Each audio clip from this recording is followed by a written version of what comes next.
তোমরা প্রধান রাজনৈতিক দল, বিরোধী দল দেশের, বিহার নির্বাচন কয়েক মাসের মধ্যে, সেখানে তোমাদের সঙ্গে আরজেডির একটা জোট আছে এবং সেখানে তোমাদের লক্ষ্য বিহারের কুর্সি। রাহুল গান্ধী আজ বলছেন আমি বোম ফাটাবো। এই যে কোথায় মুভমেন্ট, এই এত বড় একটা ইস্যু, এত বড় ইস্যু যেটা 65 লাখ ভোটারের নাম বাদ চলে যাচ্ছে, এদের ভবিষ্যৎ কি? এরা ধরে নিলাম যে এরা ভোটার তালিকার থেকে নাম বাদ দেয়, তার মানে কি নাগরিক নয়, এটাও তো বড় পরবর্তীকালে এই ইস্যুটা উঠে আসবে। তোমাদের মুভমেন্ট, আন্দোলন কোথায়? আন্দোলনের প্রেক্ষিতে সুপ্রিম কোর্টের কথাটা বারবার উঠছিল, দেবজিৎ যে কথাটা বলছিল, সুপ্রিম কোর্ট কিন্তু অলরেডি, সুপ্রিম কোর্টে এই মামলাটা চলছে এবং সুপ্রিম কোর্ট যে অবজারভেশন দিয়েছে সেটা নিয়ে আমরা অবশ্যই আলোচনা করব। রাহুল গান্ধী যেদিন এই বামপন্থীরা ট্রেড ইউনিয়নের যে ধর্মঘট ডাকা হয়েছিল সেদিন বিহার অচল করে দেওয়া হয়েছিল এই প্রশ্নে। কিন্তু আমি আরো একটা বেসিক টেকনিক্যাল প্রশ্ন করছি। আমরা এখানে যারা উপস্থিত আছি প্রত্যেকে জানি ভারতবর্ষের ডকুমেন্ট ক্রিয়েটস ডকুমেন্ট, ডকুমেন্ট ছাড়া অন্য ডকুমেন্ট তৈরি হয় না। আজকে যারা পাসপোর্ট নিয়ে কথা বলছেন, আমাকে একজন বলুন তো পাসপোর্ট অ্যাপ্লাই করেছেন আধার লাগেনি? আপনি যদি আধারটাকেই মান্যতা না দেন, ভোটার আইডি কার্ডটাকেই মান্যতা না দেন, আপনি পাসপোর্ট অ্যাপ্লাই করতে পারবেন? ছ্যাবলামো হচ্ছে এক নম্বর। 2 নম্বর প্রশ্ন, এখানে যে 11টা আছে আমি আরো 111টা প্রশ্ন করতে পারি, দ্যাট ইজ নট ইম্পর্টেন্ট। ইম্পর্টেন্টটা হচ্ছে একটু আগে ও যেটা বললো যে নিশ্চয়ই তো যে তামিলনাড়ুতে বাংলাদেশিদের আইডেন্টিফাই করেছে উত্তর 24 পরগনার মুসলিমরা। আরে লাভলি খাতুনকে শুভেন্দু অধিকারী আইডেন্টিফাই করেছিল, সারা বাংলা জেনেছে, তাকে আমি 21শে জুলাই দেখেছি, তাকে পেলোডারে পাঠানো গেল না, তার দায়িত্ব আমার? Number 3, last but not the least, Sukumar সেনকে নিয়ে আলোচনা হচ্ছিল। সুকুমার সেন ফার্স্ট, দুটো আদর্শের জন্য ভারতীয় নির্বাচন কমিশন ইজ সেপারেট। কেন ভারতবর্ষ পাকিস্তান হয়নি? নাম্বার 1, রাষ্ট্রের দায়িত্ব, কোট আনকোট, রাষ্ট্রের দায়িত্ব ভোটার নথিভুক্তকরণ, উল্টোটা নয়। আমার দায়িত্ব নয় আমাকে প্রমাণ করা আমি ভোটার কি ভোটার নই। এই প্রাইমারি জায়গা থেকে আমরা সরে এসেছি। আর আমরা বাঙালি নিয়ে কথা বলছি। আমি জাস্ট দেবজিৎকে মনে করিয়ে দিই, স্বপন দাশগুপ্ত কংগ্রেস করে না, স্বপন দাশগুপ্ত অন্য কোনো দল করে না। 2017 সাল পূর্বাচল পূজা সমিতি, প্রতাপগঞ্জ, দিল্লি, নবরাত্রির সময় আরসালান এবং মিত্র ক্যাফের স্টল বন্ধ হয়ে গেছিল। আমি এটা কেন বলতে পারছি? আই ওয়াজ প্রেজেন্ট দেয়ার। স্বপনদা এসে আমরা কেন ননভেজ খাচ্ছি নবমীর দিন, ওরা বাঙালি নিয়ে কথা বলবে? আমার কলকাতায় দাঁড়িয়ে কোনো এক মীনা দেবী পুরোহিত বলবে যে মাছের গন্ধ আসতে গন্ধ অসুবিধা হয়, সাসপেন্ড করেছে। এখানে দাঁড়িয়ে আমাদের ওদের বাংলা বিজেপিতে হচ্ছে তিওয়ারিরা ওদের থেকে বড় বাঙালি, তারা হচ্ছে কি হ্যাজ নামায়, আর ওদের কাছ থেকে জ্ঞান শুনবো আমরা।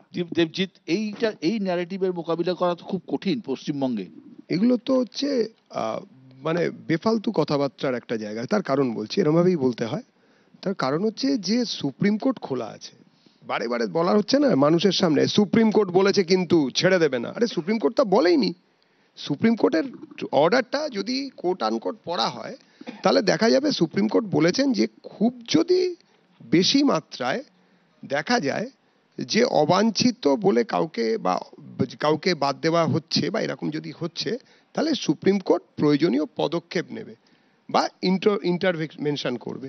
তাতে কি হলো? সুপ্রিম কোর্ট কি বলেছে? এই যে বলা হলো সুপ্রিম কোর্ট বলেছে আধারকে মান্যতা দিন, কোথায় বলেছে? সুপ্রিম কোর্ট বলেছেন যে আধার, প্যান এবং এই নিয়ে ভোটার এই নিয়ে নির্বাচন কমিশনের অবজারভেশন কি জমা দিন। ওরা জমা দিয়েছে।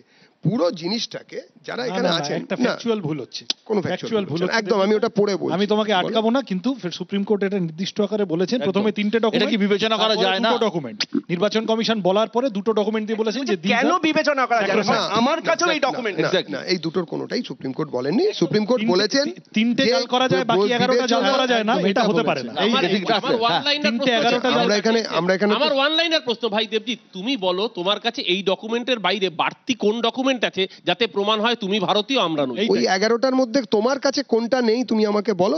তুমি আমাকে ওই 11টার মধ্যে তোমার কাছে কোন কোনগুলো নেই? নির্বাচন কমিশন তো এটাই, সুপ্রিম কোর্ট এটাও বলেছে এগুলো সব জাল গভর্নমেন্ট আইডি।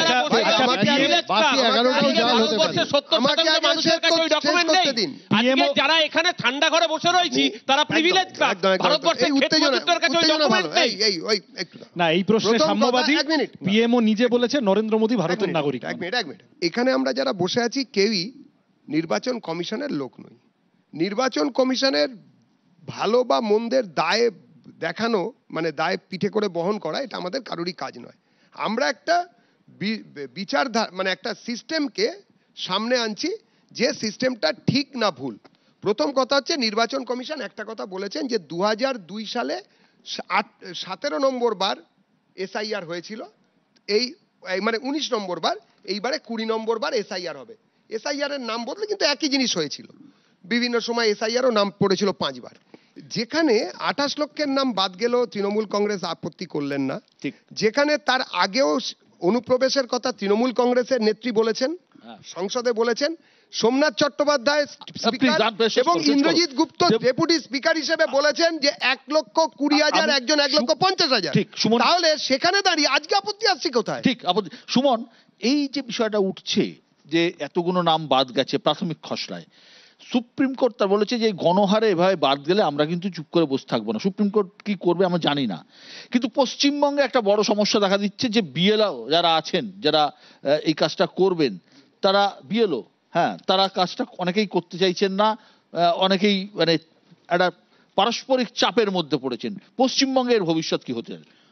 দেখ, পশ্চিমবঙ্গে প্রথম চ্যালেঞ্জ হচ্ছে যে বিএলওদের দিয়ে এটা করানো, এবং দ্বিতীয় চ্যালেঞ্জ হচ্ছে যেহেতু মমতা বন্দ্যোপাধ্যায় আমার পাড়া আমার সমাধান প্রকল্পটা এনে দিয়েছেন, যার সঙ্গে দুয়ারে সরকারটাও চলবে, ফলে যে যে কাগজপত্রগুলো দরকার, বিশেষ করে ডোমিসাইল সার্টিফিকেট, সেটা পাওয়ার ক্ষেত্রে কিন্তু প্রান্তিক মানুষদের একটা সুবিধে হয়ে যাবে।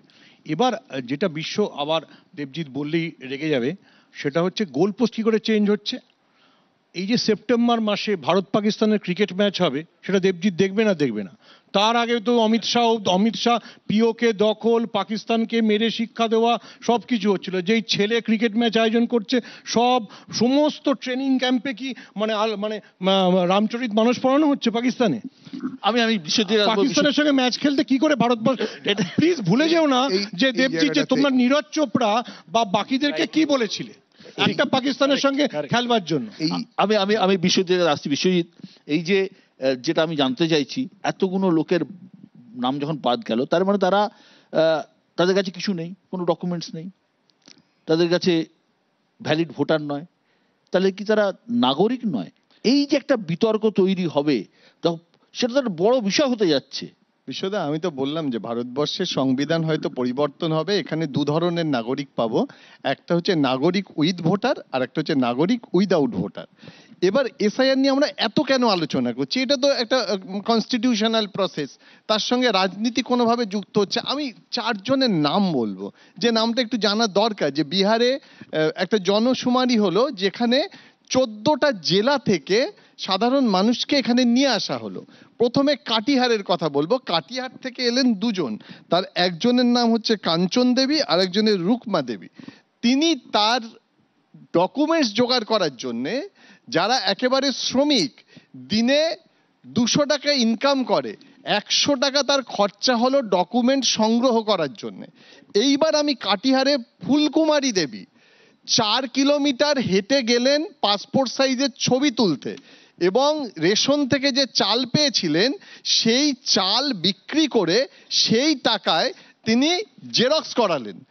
তারা এসে বলছে আজকে এই কথা, আজকে যে 14টা জেলা থেকে মানুষ আসছে, তারা যে এই ধরনের হেকেল হচ্ছে, এর দায় কে নেবে বলতো? একটা জনকল্যাণকর রাষ্ট্রে এটাই কি পরিণতি? নাগরিক চন্দ্রকোনা থেকে চুঁচুড়ার দূরত্ব জানেন? দাঁড়ান 1 মিনিট, একটু জেনে নি। চন্দ্রকোনা থেকে চুঁচুড়ার দূরত্ব জানেন? চন্দ্রকোনা হুগলির মধ্যে, চুঁচুড়া তার হেডকোয়ার্টার। আপনার বুক কাঁপে না তখন, যখন কিনা ওখান থেকে আলু বেচে, চাল বেচে লোককে চুঁচুড়ায় আসতে হয়, লম্বা লাইনে দাঁড়িয়ে থাকতে হয়? কেন গুলিয়ে দিচ্ছি না, একদম গুলিয়ে দিচ্ছি না,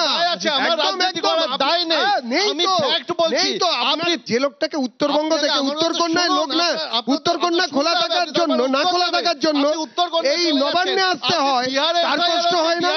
আমার কথা বলুন, কষ্ট হবে, এটা তো দরকারি কাজ, এটা তো দরকারি কাজ, এটার জন্য তো আসতে হবে। আরে দেশের জন্য এটা একটা বড় কাজ, আসতে হবে। ওটাকে যদি মেনে নেন তাহলে এটাকেও মানতে হবে। যেটা বলেছো সেই পয়েন্টটাই তো আসল। বিজেপি চায় না যে ভারতবর্ষে সবার ভোটাধিকার থাকুক। এটা তো আম্বেদকর 1947 একমাত্র রোহিঙ্গার বাংলাদেশি মুসলমান ছাড়া সবার ভোটাধিকার থাকবে দাদা। এই তো বললে একমাত্র রোহিঙ্গার আরে আমাদের এখানে একটা বক্তব্য আছে বিষয়টা। আর মৃত মানুষ ছাড়া এই মুহূর্তে বিহারে সবার ভোটাধিকার বিহারে থাকবে। একজন নেপালি মুখিয়া রয়েছে। আর কুকুরদের- তাহলে মানে যখন আর সমীর বাবু কুকুরদের বলেন বলি। পশ্চিম বাংলাদেশ আমি করবেন, এক্ষুনি বলি। উনি কি বিহারকে দক্ষিণ নেপাল করতে চাইছেন? তাই এই প্রশ্নের উত্তর যখন আমরা সুপ্রিম কোর্ট বলেছে। ডিসকাশনটা ভয়ানক একাডেমিক হচ্ছে। আমি একটা লাইন শুধু যোগ করি না, উনি যেটা বলছেন ইলেকশন কমিশনের মামলায় তাকে ক্ষমতা দেওয়া হলো, আজকে আবার সুপ্রিম কোর্ট বলছে দাদা একটা কথা বলি, আমরা বোধহয় যারা এখানে বসে আছি কেউই হলফনামাটা দেখছি না, হলফনামাটা দেখছি না, অরূপদা দেখেছে, সেই জন্য চুপটি করে। আমি নিউজ 18 বাংলার সমস্ত দর্শককে প্রথমে একটা ডিক্লারেশন দেওয়া প্রয়োজন মনে হচ্ছে। আমি জ্ঞাতার্থে সকলের জানাই যে আমি একজন রোহিঙ্গা, কারণ আমি বাংলা ভাষায় কথা বলি। আমাদের লিডার অফ অপোজিশন কদিন আগে একজন আরামবাগের যুবক, সে বাংলা ভাষায় জয় বাংলা বলায় তাকে রোহিঙ্গা বলে সম্বোধন করেছেন। যেহেতু এই শোতে আমরা সবাই বাংলা ভাষায় কথা বলছি, আবার আমার জামাটায় অ ক খ লেখা রয়েছে, সুতরাং আমি সার্টিফাইড রোহিঙ্গা। আমি দাবি করছি রোহিঙ্গা মুক্ত শান্তিকুঞ্জ চাই। আমি দাবি করছি যে রোহিঙ্গা কিরম দেখতে, আজকে শুক্রবারে রোহিঙ্গারা সন্তোষী মায়ের ব্রত রাখে কিনা আমি জানি না। এই যে রোহিঙ্গারা এত ঢুকে গেছে, মোটামুটি ফিগারটা 17 লাখ থেকে শুরু হয়েছে, 60 লাখ 70 লাখ, এখন 1,25,25 পৌঁছে গেছে। মোটামুটি প্রতি পাড়ায় 300 থেকে 500 রোহিঙ্গা আছে। যত দর্শক দেখছেন, রোহিঙ্গাদের সংখ্যা 17 লাখ বলা হয়নি, বলা হয়েছে ভুয়ো ভোটারের সংখ্যা 17 লাখ। তার মধ্যে মৃত, তার মধ্যে মৃত চলে যাওয়া রোহিঙ্গার সংখ্যা 1,25,00,000 বলেছে। তোমার লিডার অফ অপোজিশন বলেছে, তুমি শোনো, 25 লাখ বলেছে। এর আগে দিলীপ ঘোষ 2 কোটি বাংলাদেশে ঢুকিয়ে দিয়েছিল। আমি জানি, ওদের আমলে তাহলে মিথ্যে কথা বলেছিলেন। আরে ভাই শুনবে তো, পার্লামেন্টও শোনো না, এখানে তো শোনো ভাই, আরে, বলো। ওখানে বলতে দাও না, এখানে তো বলতে দাও। বলো। আচ্ছা, যে মমতা বন্দ্যোপাধ্যায় রোহিঙ্গার মিথ্যে কথা সংখ্যা বলেছিলেন। বলেছে, বিজেপি যে রোহিঙ্গার সংখ্যা বলেছে, তাতে 1.5 মোটামুটি কোটি লোক। প্রতিটি পাড়ায় অন্তত 50 থেকে 200 জন করে রোহিঙ্গা আছে। না, না, না, যারা রোহিঙ্গার যারা এই সংখ্যা 17 লাখ বক্তব্য বলা শুনছেন, হয়নি, এটা তারা মিথ্যে জিজ্ঞাসা কথা বলা করুন, হচ্ছে। আপনার কেন পাশের বাড়ি 3 অরূপদা, নম্বর কেন বাড়ির মিথ্যে কথা ফ্ল্যাটে বলছো? 4th নম্বর অরূপদা। তলায় উঠে দ্বিতীয় অরূপদা, কুলুঙ্গিতে এরম 2 জন বলো না। রোহিঙ্গা লুকিয়ে আছে কিনা? 17 আজকে এই লক্ষ যে- ভুয়ো এই যে ভোটারের নাম রাজনৈতিক আমরা দিয়েছি। অসভ্যতামূলক কত হবে? মানুষকে টার্গেট 17 করে লক্ষ রোহিঙ্গা বলে ভোটারের তালিকা নাম বাদ দিয়ে আমরা দাও। মনে করি। আর ভাই রোহিঙ্গা খায় না মাথায় দেয়। আমরা তুমি কটা 17 রোহিঙ্গা লক্ষ দেখেছো? ভুয়ো ভোটারের কথা রোহিঙ্গা কোন বলেছি। ভাষায় কথা বলে? ভাই রোহিঙ্গারা কোন ভাষায় কথা বলে? আমি তোমাকে একজন রোহিঙ্গার নাম বলছি, শোনো তুমি শোনো, তো- তুমি তো- শোনো ভাই, তুমি ভালো জানবে। শোনো, তুমি জানবে। তোমার একজন রোহিঙ্গার তুমি নাম জানবে। বলছি। তোমার বিজয় তাজা রূপানী। ছেলে, প্রাক্তন শেখ শাহজাহান। মুখ্যমন্ত্রী, বিজয় তোমার রূপানী। গুজরাটের প্রাক্তন শেখ মুখ্যমন্ত্রী শাহজাহান। রোহিঙ্গা, বিজয় শেখ রূপানী। শাহজাহান। বিজয় রূপানী যে ট্রেন অ্যাক্সিডেন্টে মারা গেছে, সে রোহিঙ্গা। বিজয় রূপানী রোহিঙ্গা। আরে শেখ তুমি রোহিঙ্গাকে শাহজাহান। রাজ্যের মুখ্যমন্ত্রী বানিয়েছো গুজরাটের। তুমি বড় বড় ডায়লগ আমি একটা কথা বলবো, 2002 থেকে 2025 23টা বছর মাঝে কেটে গিয়েছে। ভোটার বাড়বে, সেটা অত্যন্ত স্বাভাবিক। এর মধ্যে ফেক বা অনুপ্রবেশকারী ঢুকে পড়ার আশঙ্কা নেই, এ কথা হলফ করে কেউ বলতে পারবে না। কিন্তু ঘটনা এটা হলো যে বিপুল সংখ্যক ভোটার 2002 পর যাদের নাম উঠেছে তাদের নথি দিতে হবে, ভুল হলেই বাদ। বিহারের সঙ্গে বাংলার একটা বড় পার্থক্য হলো, বিহারের মাটিতে দেশভাগের ক্ষত নেই, বাংলার আছে। আমাদের রাজ্যে অসংখ্য মানুষ দেশভাগের সময়, পরবর্তীকালে 71-এর যুদ্ধের সময় ওপার বাংলা থেকে এদেশে এসেছেন। অনেকের কাছেই উপযুক্ত নথি নেই, পরবর্তী প্রজন্মের কাছেও নেই। সমস্যা কিন্তু বিরাট। বিহারের সমস্যা বাংলার সমস্যা সম্পূর্ণ আলাদা। নির্বাচন কমিশন কিভাবে এটা মোকাবিলা করে সেটাই এখন দেখার। অনেক অনেক ধন্যবাদ আজকে এই অনুষ্ঠানে আসার।